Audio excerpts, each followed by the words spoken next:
అదే RTV app వార్తల్ని క్షణాల్లో చదివే అవకాశం ఉంటుంది. ఒక న్యూస్ పేపర్, ఒక టెలివిజన్ ఛానల్ మీ చేతుల్లో ఎప్పుడూ ఉంటాయి.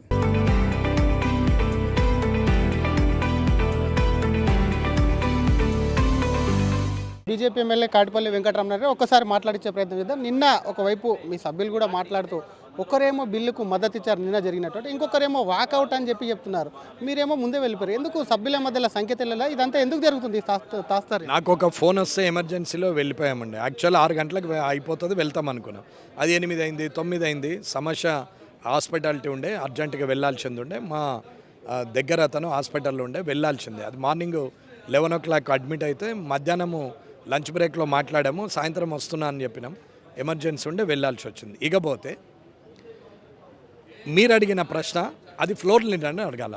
ఫ్లోర్ లీడర్ గారిని అడిగితే ఫ్లోర్ లీడర్ గారు లేనప్పుడు డిప్యూటీ ఫ్లోర్ లీడర్ బాధ్యత తీసుకుంటాడు. అంతే. చైర్మన్, మీడియా చైర్మన్ లేనప్పుడు వైస్ చైర్మన్ తీసుకుంటాడు. కాబట్టి అందరికీ సమాధానాలు చెప్పలేరు. సిఐ గారు లేకపోతే ఎస్ఐ గారు మాట్లాడతారు, ఎస్ఐ గారు లేకపోతే హెడ్ కానిస్టేబుల్ మాట్లాడతారు. కానీ అందరికీ అన్నీ మాట్లాడలేము. ఇకపోతే శాసనసభలో ప్రజా సమస్యల గురించి మాట్లాడినటువంటి ఏ శాసనసభ్యుడు లేడు. అది శాసనసభ కానే కాదు. చట్టాలు చేసుకోవడం, వారికి అనుగుణంగా చేసుకోవడానికి పెట్టినటువంటి ఒక చైర్. గుడిలో వెళ్ళి మొక్కితే పాపపుణ్యాలు పోతాయి, మనం చేసిన పాపం పోతుంది, పుణ్యం వస్తుందని గుళ్ళకి పోయి పొర్లు దండాలు ఎట్లా పెడతామో, బయట తప్పులన్నీ చేసేసి దానికి అనుగుణంగా చట్టాలు చేసుకోవాలి, అది ప్రజల నెత్తిన రుద్దాలి. కాబట్టి అసెంబ్లీకి వచ్చి కూర్చుండి ఆ చైర్లలో కూర్చుండి మాట్లాడతారు. మాట్లాడినప్పుడు అది చట్టరూపం అవుతుంది అనేది వాళ్ళ ఆలోచన. అంతే తప్ప ఏం లేదు. ఇప్పుడు చర్చలోకి పోతే కన్ఫెషన్ ఆ హోమ్ ఉంటుంది, అట్లాగే గుడికి పోతే సాష్టాంగ నమస్కారం ఉంటుంది, అట్లాగే మసీదుకి పోతే ఖురాన్ మీద ప్రమాణం చేసి మనము మాట్లాడాల్సి వస్తుంది. ఇవాళ వీళ్ళకు ఇదొక మాది చట్టం చేయడానికి ఆ జాగా కావాలి కాబట్టి వస్తారు. 9వ తారీఖు నాడు తెలంగాణ తల్లి మీద లొల్లి కథం. 16, 17, 18, 19 4 రోజులల్లో విరామాలే 14 గంటలు ఇచ్చారు. ఇక పరస్పర దూషణలు, అసభ్య పదజాలంతో అది మొత్తం సమయమే లేకుండా పోయింది. మీలాంటి వాళ్ళు మరి ఎందుకు గొంతు విప్పట్లేదు? ఎందుకు మీరు మాట్లాడొచ్చు కదా? మాట్లాడడానికి అందరు ఎమ్మెల్యేలకు కూడా మాట్లాడాలా, 57 మంది ఉన్నారు. మాట్లాడాలనేది అందరికీ ఉన్నది. కానీ పార్టీల పరంగా కొందరికి గొంతు నొక్కే పరిస్థితిలో ఉంది. అంటే మీ గొంతు నొక్కుతున్నారా? నేను ఎవరికి భయపడే వ్యక్తిని కాదు. నేను రాజకీయం 5 ఏళ్ళు చాలనుకున్నాం, నీతి నిజాయితీగా గెలవాలనుకున్నాం, no bribe, without liquor, without క్యాష్తో గెలవాలనుకున్నాం, ప్రజల్లో మార్పు రావాలనుకున్నాం, సొంత ఆస్తులతో పనులు చేసి పెట్టినాం. 5 సంవత్సరాలు చాలు అనుకున్నాం.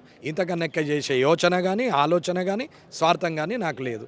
ఒక మార్పు తీసుకురావాలనే ప్రయత్నంలో భాగంగా నేను మాట్లాడుతున్నా.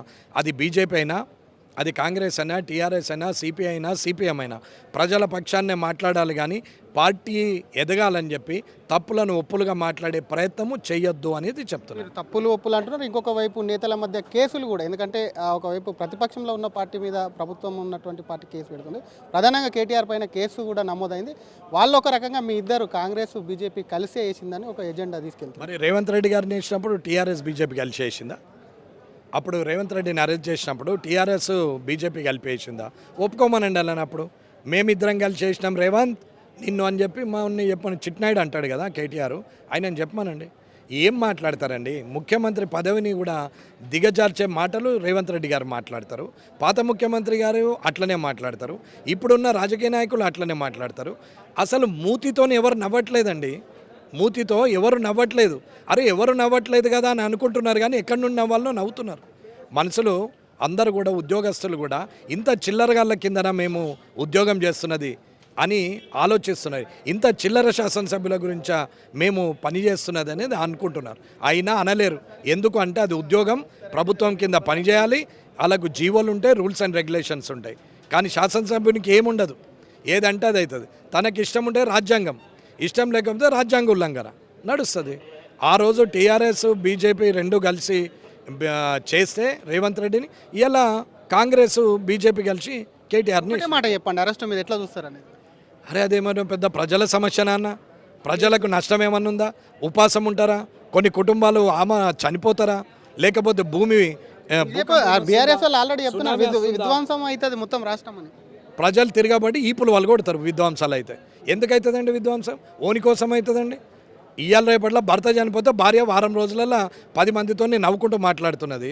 భార్య చనిపోయి 2 చిన్నపిల్లలు ఉంటే తండ్రి ఇంకో పెళ్ళాన్ని చేసుకుంటున్నాడు. ఇటువంటి కల్చర్ ఉన్నప్పుడు ఈయన కోసం ఒకడు చచ్చిపోతాడు, వీళ్ళు వచ్చి అగ్నిగుండం చేస్తారు. అగ్నిగుండం చేస్తే ప్రజలు బద్దలు భాషంగాలు చేస్తారు. చివరిగా ఈరోజు పెట్టేటువంటి బిల్లు మీద ఒక్క మాట 6 చట్టం. అన్న ఇవాళ బిల్లు ఏది చేసినా రైతు అనే వ్యక్తిని ఇబ్బంది పెట్టడమే తప్ప ఏమీ లేదు. పాత పాస్ పుస్తకాలు ఉండే ఇంద్రమ్మ పాస్ పుస్తకాలు అంటారు. వాటి ఉన్నప్పుడు అన్నదమ్ముల మధ్యాహ్నం గొడవ లేదు, ఏమీ లేదు. చిన్న చిన్న అవకతవకలు కరప్షన్ నడిచింది, దానికి కాదని నేను అన్నాను.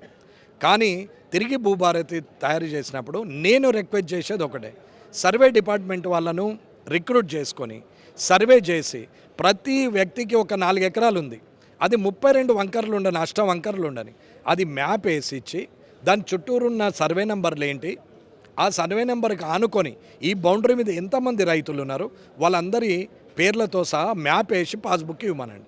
ఇక గజం కూడా ఎవరు జరగరు, ఇంకొకటి ఎంక్రోచ్ కాడు, వాని బౌండరీ వానికి ఫిక్స్ అయ్యి ఉంటుంది. అంతే తప్ప ఇంద్రమ్మ ముఖం ఉండొద్దని కేసీఆర్ అందమైన ముఖం కోసం ధరణి, కేసీఆర్ అందమైన ముఖంకి వెళ్ళి బాగా పొడుగున్నని ఈయన ముఖం వేసుకొనో లేకుంటే రాహుల్ గాంధీ ముఖం వేయడానికి ఇంకో పాస్బుక్లు ప్రజాధనాన్ని దుర్వినియోగం చేయడమే తప్ప ఏమీ లాభం లేదు. రైతు అనే వ్యక్తి కోర్టుకు వెళ్ళాల్సిన అవసరం లేదు. తప్పు చేసిన అధికారి ఖచ్చితంగా జైలుకు వెళ్ళాల్సిందే. రైతు తప్పు చేసిన లీడర్ ఖచ్చితంగా జైలుకు వెళ్ళాల్సిందే. ఈ ఇద్దరిని చక్కగా చేస్తే అందరూ బాగానే ఉంటారు. కాబట్టి రైతుకు ఖచ్చితంగా మ్యాపింగ్ ఇచ్చి, అంటే ఒక లేఅవుట్ చేసి ఒక ప్లాట్ కొంటే బౌండరీస్ ఉంటాయి, ఒక ఇల్లు కొంటే బౌండరీస్ ఉంటాయి. గేటెడ్ కమ్యూనిటీలో అపార్ట్మెంట్ ఉన్నా బౌండరీస్ ఉంటుంది, కామన్ ఏరియా ఉంటుంది. కానీ రైతుకు మాత్రము బౌండరీస్ ఉండవు. రైతుకు ఏమాత్రము చుట్టుపక్కల ఎవడున్నాడు అనేది ఉండదు, ఏ సర్వే నెంబర్ ఉన్నది అనేది ఉండదు, అటాచ్డ్ సర్వే నెంబర్ తెలియదు, ఫోన్ నెంబర్ తెలియదు, బై నెంబర్ తెలియదు. ఏం చేస్తున్నారండి? ఇవన్నీ చేసి పాస్బుక్లు ఇవ్వమని భూభారతి పెట్టమని చెప్తున్నాం.